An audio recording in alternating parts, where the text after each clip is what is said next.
भुजाओं में बल इतना कि पर्वत उछाल के रख दूं। ए मेरे भारत, तेरे से प्यार इतना कि कलेजा हाथ में निकाल के रख दूं।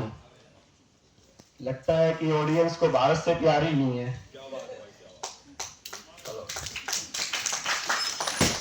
नमस्कार, मैं संकेत राजपूत आपके समक्ष वीर से कभी आज को लेकर आया हूं। जानो अपना इतिहास, इतिहास के तक से लेके आया हूं। बात करेंगे सन 1303 की, जिसमें रावण रतन सिंह की और गोरा बादल की और रानी पद्मती की, जिसने अपनी पूरे देश को एक कहानी दी। आइए शुरू करता हूं। जिस मातृभूमि पर जन्म मिला, जिससे दूजा हो गया भार, जिस भूमि पर आने को लायक रहते हैं स्वयं महाकाल, जिस भूमि पर पकड़ते ही मेरे हिस्से में ये गौरव आया, इस गौरव के चरणों में मैंने सारा विश्व झुका पाया।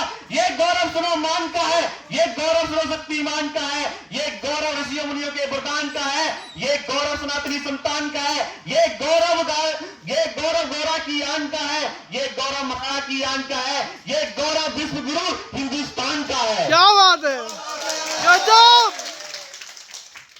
मैंने बोला हिंदुस्तान, यानी कि हिंदुस्तान बोलने का मेरा एक ही तर्क था कि ये तुर्किस्तान पाकिस्तान वाला हिंदुस्तान नहीं है, राजस्थान वाला हिंदुस्तान है।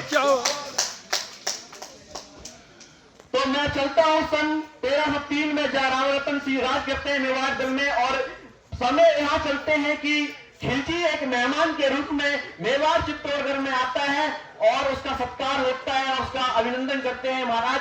परंतु वही कहते हैं कि एक परंपरा है हमारे यहाँ पर, मेहमान को भगवान समान माना जाता है। तो मेहमान को विदाई करने के लिए जो हमारे रावण रतन सिंह महल से बाहर जाते हैं, परंतु उस खिलजी ने दगा देके बंदी बना लिया था। वहीं से शुरू करता हूं अपनी पंक्ति, और ये स्टोरी टेलिंग है, और ये अपनी स्टोरी के थ्रू आपके सामने चलते हैं उस राज की तरफ जहां पर एक राजा को किडनैप कर लिया गया है, वो भी गद्दारी करके। दोहराता हूं सुनो रस से लिखी हुई कुर्बानी, जिसके कारण मिट्टी चंदन है राजस्थानी। रावण रतन सिंह को छल से कैद किया खिलजी ने, काल गई मित्रों से मिलकर दगा किया खिलजी ने। खिलजी का चित्तौड़गढ़ में एक संदेशा आया, जिसको सुन के शक्ति शोर पे फिर अंधियारा छाया। 10 दिन भीतर ना पद्मिनी का अधी डोला आया, तो अधी ना रूप की रानी तुमने दिल्ली पहुंचाई। तो फिर राणा रतन सिंह का शीश कटा पाओगे, शाही शर्त ना मानी तो पीछे पछताओगे। दावन सा सामर्थ सा लहर दौड़ गया था रण भर में, ये बिजली तक छिड़तरी सी फैल गई थी अंबर में। महारानी हिल गई शक्ति सिंहासन डोला था, सातित्व मजबूर जुल्म पर विजयी सफर में बोला था। रुष्ट हुए बैठे सेनापति गोरा रणधीर, जिसने रण में भय खाती थी खिलजी की शमशीरें। अन्य अनेकों मेवाड़ी योद्धा रण में छोड़ गए थे, रतन सिंह के संग नीर नाता तोड़ गए थे। पर रानी प्रथम वीर गोरा को खोज निकाला, बन भटक रहा था मन तिरस्कार का ज्वाला। बात यह है कि जब रावण रतन सिंह के दरबार में जो गोरा बादल थे, उनको एक साजिश करके बाहर निकलवा दिया गया था, और एक जिसने पूरे जीवन में अपने राजपाट के लिए वफादारी करी और उसको एक गद्दार का नाम दे दिया जाए, वो सोच के देखो क्या बीतती होगी इस दिल पे। वो दिल से निराश था और हताश होकर जंगल में बरबन भटक रहा था। परंतु जब ये संदेशा आया तो सबसे पहले रानी पद्मती ने उसको गोरा बादल को खोज निकाला और उससे बोला। गोरा से पद्मनी ने खिलजी का पैगाम सुनाया, मगर वीरता का अपमानित जवार मिट नहीं पाया। बोला तू बहुत कुछ है, राजनीति की क्या जानू, निर्वासित तू राजमुकुट की हट क्या पहचानू।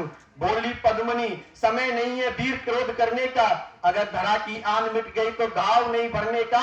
दिल्ली गई पद्मनी तो पीछे पछताओगे, जीते जी राजपूती कुल को दाग लगा जाओगे। राणा ने कहा कि माफ करो करो सेनानी, यह कहकर गोरा कदमों पे झुकी पद्मनी रानी। यह क्या करती है गोरा पीछे हट बोला, और राजपूत की गरिमा का फिर धधक उठाता सोला। महारानी तुम ससोदिया कुल की जगदम्बा हो, प्राण प्रतिष्ठा एक लिंग की ज्योत अग्निगंधा हो। जब तक गोरा के कंधे पर दोजह शीश रहेगा, मां काल से भी राणा का मस्तक नहीं कटेगा। तुम निश्चित रहो महलों में देखो समर भवानी, और खिलजी देखेगा केसरिया तलवारों का पानी। क्या बात है, बदगजब।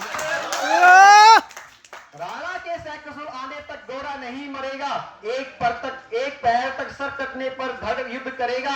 एक लिंग के शपथ महाराणा वापिस आएंगे, महाप्रलय के घोर पजनम में ना रोक पाएंगे। शब्द मेवाड़ी सेनापति का एक तूफानी था, शंकर डमरू जैसे जाएगी वीर भवानी। दोहराता हूं सुनो रो रक्त से लिखी कुर्बानी, जिसके कारण मिट्टी भी चंदन है राजस्थानी। खिलजी मचला था पानी में आग लगा देने को, पर पानी प्यासा बैठा था ज्वाला पी लेने को। गोरा को आदेश हुआ सज गए 700 डोले, और बाकुर बादल से गोरा सेनापति बोले खबर भेज दो खिलजी को भी पद्मनी स्वयं आती है। अन्य 700 डोले भी साथ लिए आती है। स्वयं पद्मनी ने बोला कि कुमकुम तिलक किया था, दिल पर पत्थर रख के भीगी आंखों से विदा किया था। और 700 सैनिक से जो यम से भी भिड़ सकते थे, ये सैनिक सेनापति को लाखों से डर सकते थे। एक एक करके बैठ गए थे, सज गई डोलियां, पल में मर मिटने को होड़ लगी थी मेवाड़ी दल में।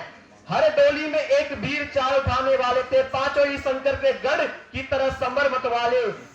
भज कूच संख सैनिकों की जयकार लगाई, हर हर महादेव की ध्वनि दसों दिशाओं में लहराई। हर हर महादेव। मातृभूमि चित्तौड़गढ़ की जो फिर जी भरकर देखा, प्रणाम चढ़े घोड़ों को सुबह अभिमानी, देशभक्ति को निकल पड़ी लिखने वाली अमर कहानी। दोहराता हूं सुनो लिखी कुर्बानी, जिसके कारण मिट्टी भी चंदन है राजस्थानी। जहां पहुंची डोलियां एक दिन खिलजी के सरहद पर, उधर दूत भी जा पहुंचा खिलजी के रंग महल। बोला सहजा पद्मनी मलिका बनने आई है, रानी अपने साथ हुस्न की कलिया भी लाई है। मगर फरियाद उसकी वक्त है कि करवा दो राणा रतन सिंह से एक बार मिलवा दो। खिलजी उछल पड़ा और फौरन हुक्म दिया था। खिलजी बहुत खुश हो रहा है कि स्वयं पद्मनी चल के आई है, साथ में 700 कलियां और लेके आई है। इतना खुश हो गया कि उसने सीधे बोल दिया जाओ राणा रतन सिंह से मिलवा दो।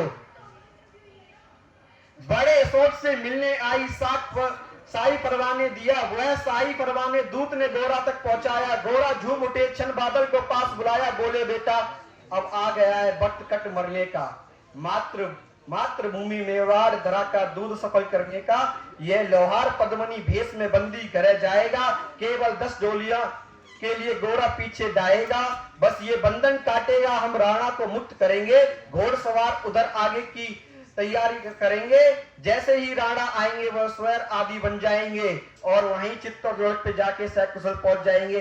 अगर भेद खुल गया तो वीर तुम पल भर की देर ना करना, और शाही सेना पहुंचे तो बढ़कर रण करना। राणा जाए जिधर शत्रु को उधर ना बढ़ने देना, और एक यवन को भी उस पथ पर पांव न धरने देना। मेरे लाल लाडले अब आन पे जाने पाए, तिल तिल कट मरना पर मेवाड़ी की मान न जाना पाए। ऐसा ही होगा काका, राजपूती अमर रहेगी, बादल की मिट्टी में भी गौरव की गंध रहेगी। और तो फिर आधा बेटा बादल सीने से लगा लूं, और ना हो सके शायद अब मिलना अंतिम लाड लगा लूं। क्या बात है। और बूढ़े उन्होंने पूरा जीवन व्यापी कर लिया, तो अपने भतीजे को विदा कर रहे हैं कि अब समय आ गया है कि हमें अपने राजपाट का कर्ज मिटाना है। तो एक बार आके तू गले रख ले बेटा, क्या पता ये हमारा आखिरी बार हो। लाड लड़ा लूं यह कहकर भाव में भरकर बादल ने गले लगाया। धरती पर कांप गई, अंबर में अनसन मनमर भर आया। सावधान कह पुनः पथ पर बढ़ गए गोरा सेनानी, पूछ लिया झट से बढ़कर कह बूढ़ी आंखें का पानी। दोहराता हूं सुनो रक्त से लिखी हुई कुर्बानी, जिसके कारण मिट्टी भी चंदन है राजस्थानी। गोरा की चातुरी चली राड के बंधन काटे, छठ वर्ण छाट छाट कर शाही पहरेदारों को काटे। लिपट गए गोरा से राणा, गलती से पछताए। अब देखो जब राणा गोरा से मिलते हैं तो शर्मिंदगी होती है कि मैंने अपने वफादार ये सेनापति को कैसे निर्जलित करके बाहर निकाल दिया था। तो ऐसा ही होता है कभी कभी कि राजनीति के थ्रू ऐसे काम हो जाते हैं कि हम अपनों को पहचान नहीं पाते, अपने दूर हो जाते हैं। जब संकट की घड़ी आती है तो सबसे पहले वही खड़े नजर आते हैं। पर खिलजी का सेनापति से संकित था, मतलब कि अब देखो, अब जो पहले से ही खिलजी का सेनापति था उसको एक संकेत मिल गया था कि ऐसे ऐसे चल रहा है इनका, कुछ तो उन पे अंकित कर बैठा था और बड़ा ही गौर फरमा के बैठ चुका था खिलजी के। अब यहीं से बात करता हूं आपके। निकल पड़ी तिथि दल के बजने लगा नगाड़ा, दृष्टि फिर गोरा की रण में समझाया। रण मत वाले को रोका, जबरन चित्तौड़ पठाया। राणा चले तभी शाही सेना लहरा आई, खिलजी की लाखों नंगी तलवारें पड़ी दिखाई। खिलजी ललकारा दुश्मन को भाग न जाने देना, रतन सिंह को शीश काटकर हीरो के दमन टूट पड़े मेवाड़ी। शेरों बादल ललकार, हर हर महादेव का गर्जा नवभेदी। जयकार डोलियों में मेवाड़ी, बिजली लगी चमकने, काली खप्पर भरने तलवारें लगी खटकने। राणा के पथ पर शाही सेना तनिक पड़ा था, पर उस पर तो गोरा की हिमगिरी सा अड़ा खड़ा था। जहां जफर से कदम देखो, बात यह है जिधर जिधर राणा जाते थे उधर ही गोरा बादल जाके एक भी सैनिक को आसपास नहीं आने देते थे। और उससे जैसे महाकाल से काली खप्पर भरती है, वैसे ही गोरा बादल ने अपनी तलवार से खून से सींची उस दिन तलवारें। ये कहकर महाकाल बने रण में हुक्कार लगा, काट सी समर से रक्त सी धरा। खिलजी की असंख्य सेना को गोरा घिरे हुए थे, लेकिन मानो वह रण में महामृत्यु बने हुए थे। पुणे प्रकाशित होता है जैसे आगित पापों से फूल खिला रहता है। असंख्य कांटों पे सतापों से मेवाड़ी शेर अकेला लाखों से लड़ता था। वहां बड़ा जिस तरफ वीर उधर ही विजय मंत्र बढ़ता था। इस भीषण रण में दहली दिल्ली की दीवारें, गोरा ने टकरा टूटी खिलजी तलवारें, मगर कयामत देख अंत में छल ने काम लिया था। गोरा की जंगा पे अरी ने छिप के वार किया था। देखो, जब ये दुश्मनों से खुल के वार नहीं हुआ, सामने से वार नहीं हुआ, तो खिलजी के सेनापतियों ने पीछे से वार किया था और गोरा की जंगा पे वार किया था उन्होंने। मानो धरती पे अंबर सी अग्नि सिरा छूटा था, ज्वालामुखी पैत जैसी दुनिया दरिया हो तूफानी, सदियों में दोहराई बादल की रण की कहानी। अरी का भाला लगा पेट में आते निकल पड़ी थी, जख्मी बादल पे लाखों तलवारें खिंची करी थी। कसकर बांध लिया आंतों को केसरिया पगड़ी से, रण चक्कर डिगा नादा सम्मुख मृत्यु खड़ी थी। अब बादल तूफान बन गया, शक्ति बनी फौलादी, मानो खप्पर लेके रण में लाडली हो आजादी। उधर वीरवर गोरा का धड़ अरदाल कटा रहा था और इधर बादल लाशों से भूदल पात रहा था। और आगे पीछे दाएं बाएं जम लड़ी लड़ाई, उसी दिन समर भूमि लाखों बादल दिखाई, मगर परिणाम वही हो जाना था। उनको कड़कड़ में अरिया के सोने पे थामे धोना था। आपने अपने सीमा में बादल से कुशल पहुंच गए, गोरा बादल तिल तिल कटकर रण में खेत गए थे। एक दिन मिट गई मेवाड़ी की सिपाही की, रतन सिंह की, पर लेकिन संरचना भी आई। देखो, बात ऐसी हुई कि अगर लाखों की सेना और हजारों लड़के जाए तो हमें परिणाम तो पता ही होता है, क्या होता है क्या नहीं होता। तो बात इतनी है कि उस समय पे गोरा बादल ने जो वचन दिया था माता पद्मनी को, उन्होंने पूरा किया। और जो रावल रतन सिंह थे उनको सुरक्षित महल तक पहुंचा भी दिया था। परंतु एक प्रश्न ये उठता है कि जब रावल रतन सिंह चले गए थे और गोरा बादल जब थे, और सेना में जितने बाहर के लोग नहीं थे उतने भारतवासी के लोग थे। इसलिए रावल रतन सिंह ने उसको कहा कि जितना हो सकता है युद्ध को टालेंगे, अपने लोग हैं इसलिए हम उनको बचाने की पूरी कोशिश करेंगे। कि यहाँ प्रश्न ये नहीं है कि दाना पानी खत्म हो गया तब रावल रतन सिंह ने युद्ध के लिए उतारा, नहीं, कारण एक ही था, जितना हो सकता था शांति से बात करेंगे। और पद्मनी जो माता का जो वहां पर साहस ये रहा कि जितना हो सकता था उन्होंने टालने की कोशिश करी थी। एक बार जब खिलजी ने बोला कि मुझे माता का फेस देखना है, तो उन्होंने पन में जो छाया में दिखा दिया गया था कि उन्होंने पूरी कोशिश करी कैसे भी करके शांति आई। पर कहते हैं कि एक लात का भूत बातों से नहीं मानता, तो खिलजी उन्हीं से वो था। और जब ये सब हुआ, युद्ध रणभूमि में होती गई, तो अब लोग ये भी कहते हैं कि 16,000 8 रानियों ने जोर किया था।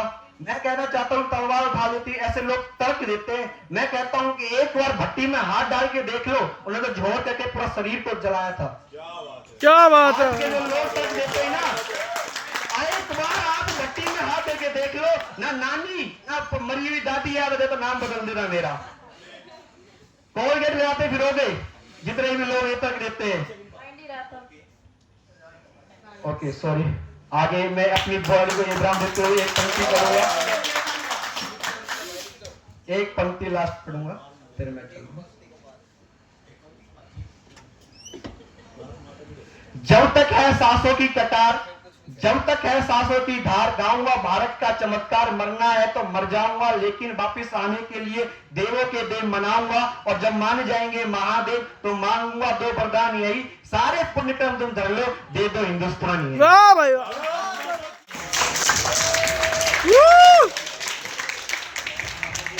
फोटो खींच लेना एकदम।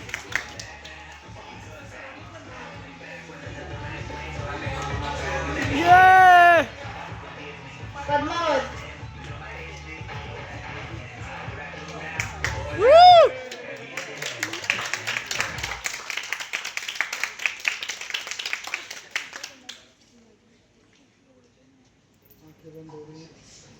One more? Okay. किसी का आंखें बंद नहीं